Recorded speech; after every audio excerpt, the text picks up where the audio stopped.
Welcome to Our Girl Relationships. On this channel, we talk about problems people face in their day-to-day life. Let's start with the video. My husband, 29M, and I, 27F, have been engaged for over a year. We got married last week and it almost didn't happen because of my petty sister, 34F. I told her that she can't go to the wedding unless she brings a +1. She has been single for 4 to 5 years already, I'm not sure. But she took it as a form of mockery and she got so angry. I just wanted her to have fun. She called me a B over it.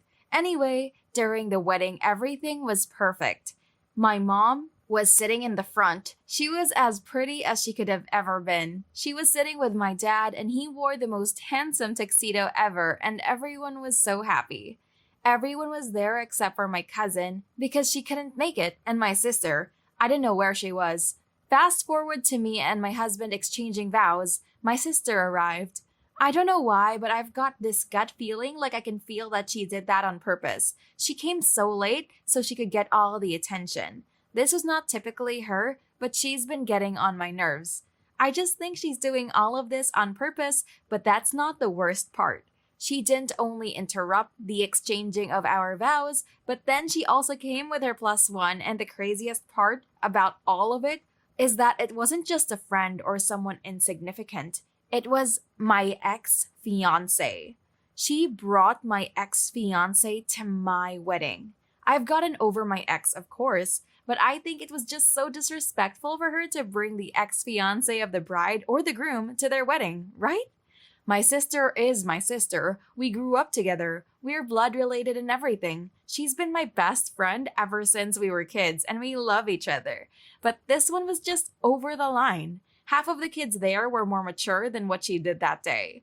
All eyes were on her at that moment, but she acted like it was no biggie and just sat down with my ex-fiancé as her date. I could feel my parents burning with anger behind me. At first, she sat down at the back of the church with the other guests. I decided to just ignore it and just let the wedding continue without making a scene. But then she stood up, grabbed her date's hand, walked down the aisle, and sat closer to me. All eyes were still on her. She was the center of attention at that moment. She knows me too well, she does. When she sat down, she looked at me and smiled.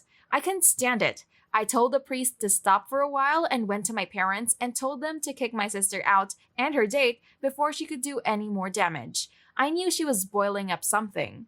I tried my best to hold back the tears in my eyes because this was my sister and I wanted her at my wedding. I wanted to see her in the pictures with me. Although I was really angry and sad, I didn't feel an ounce of guilt at all. I didn't feel bad that I asked my parents to kick her out. I was just boiling with anger, curiosity, and sadness during the time. I tried my best to not let it get the best of me. It was supposed to be the best day of my life, but thanks to my sister, I couldn't even afford to be happy at my wedding. But now that I've given it much thought, am I the a-hole for kicking my sister out of the wedding just like that? Update 1. It's been 2 weeks since the wedding. I made the original post after 3 days or so. I still have no idea why my sister brought him, so I tried to reach out to her since the wedding but sadly failed. My parents decided to contact her, not just because of the issue, but we were also worried about her. But everything just went to voicemail. Her friends couldn't reach out to her either. This usually happens with her, but she will come around after a few weeks, so for now we're just waiting. As a last resort, I decided to reach out to my ex for the answer as to why she did that and also her whereabouts in case he knew. So for context, I don't like my ex at all. We were engaged for around 3 months when we decided to call the marriage off. He cheated on me with some dumb girl on Tinder. I could write an entire post about that, but that's for another time. You guys were asking as to why I was so angry when I saw my ex when I said that I'd move on. I did, but that man is a walking personification of pain and betrayal. It would simply hurt your eyes looking at him. Plus, I was in shock because we haven't seen each other in years. That's why I've reacted that way. He was also pretty shocked. Anyway, I called him and he said that my sister told him that it was a friend's wedding. It was weird at first that she would ask him to go, but she still went with it. She said everyone she had thought of inviting was pretty busy and he was the last person on the list. That's why she hit him up. She insisted and even offered to pay him, but he refused the money. I asked him what happened to both of them after the wedding. Did she tell him what her real motive was? He said they just left immediately. She apologized to him multiple times in the car before dropping him off. He kept asking why he was involved, why was he brought to the wedding, why did she lie, but she didn't respond to any of that. She promised that she would clarify it all in the end, but she can't at that moment. She never contacted him again. He also couldn't contact her. He also wanted to contact me about it and her, but I guess we're both on the same page right now. Dumbfounded. What should I do? Update 2. A few days after my last update, my sister finally contacted us. She first contacted my mom about her and everything. She's doing well, thank God. She is fine in terms of our well-being and that she's going to be staying in the country. When I finally got to talk to her, I didn't even ask her who she was. I immediately asked, "What happened? Why did you do that? I don't understand. Did I do something bad to you?" My confusion and curiosity just rushed over me, as they did on the night of the wedding. I prefer it when things come to an end, so when there's an opportunity for closure, I just grab it. Her story is wild, so buckle up. This is what she told me. It was around the third week of January, maybe 2 or 3 weeks before my wedding, I'm not sure. She said that my husband, my then fiancé, confessed to her that he had feelings for her and that he didn't want to go on or continue with the wedding. I was speechless when she told me that. She said she was too when my husband told her that. She told him that you're just mistaken. You're not in the right head to say that. You might be tired from all this or stressed, but that's not even funny as a joke, okay? So stop it. You're 2 weeks away from the wedding. You shouldn't have messed this up. Don't miss my sister. She's in love with you and she's probably just as tired as you right now. I just couldn't believe that something like that would happen. I asked her why she didn't tell me back then about this. Why did she have to tell me now? I mean, it's too late. I'm married now. In case this was all true, I would be in a really weird situation right now. She said she didn't tell me back then because my husband kind of threatened her in case this little secret got out. Also, most of the wedding preparations were done and the invitation was already sent out and everything. She didn't want to ruin that. I was also busy and stressed preparing everything and she didn't want to bother me with something petty like that. She was anxious and scared because of that. That's why she kind of isolated herself for a while. She didn't want to see me or my husband, my then fiancé.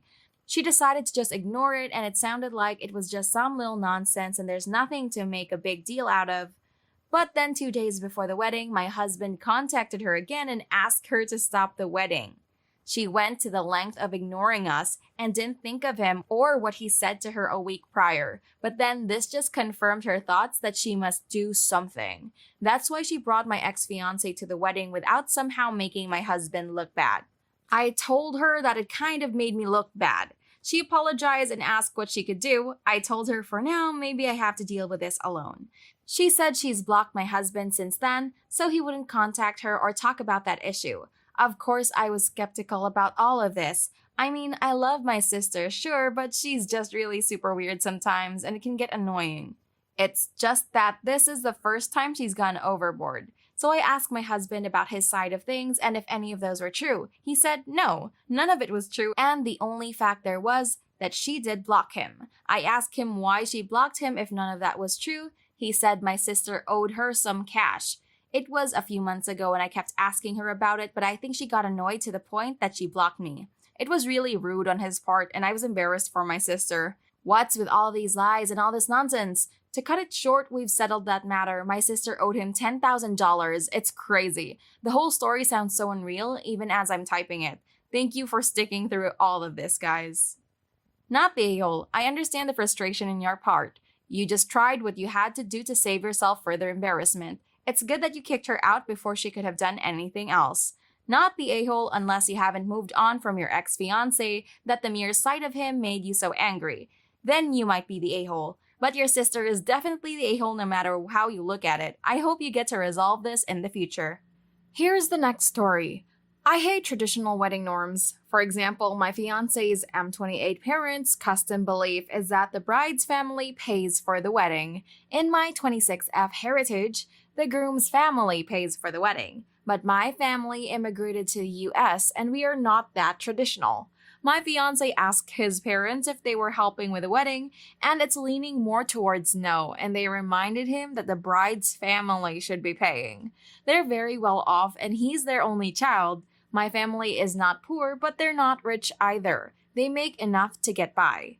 My fiance's parents' comment kind of irked me because the whole point of a wedding is a union of the families, so why is one side supposed to pay for the majority of it?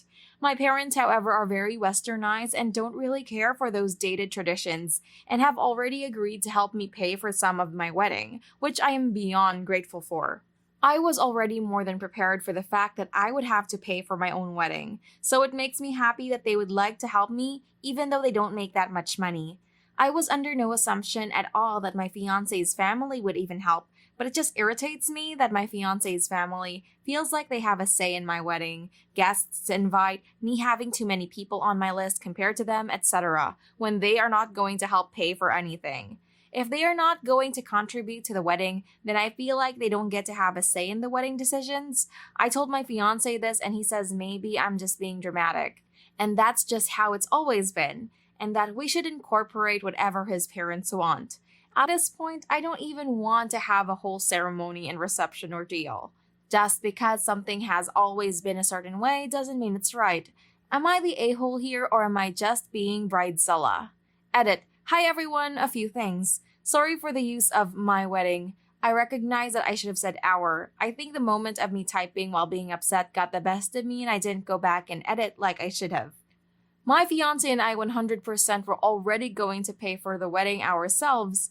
My parents recently told me they would help with my contributions towards paying because about 35% of the guest list is my fiance's friends and family, while 65% of the guests were my side of friends and family.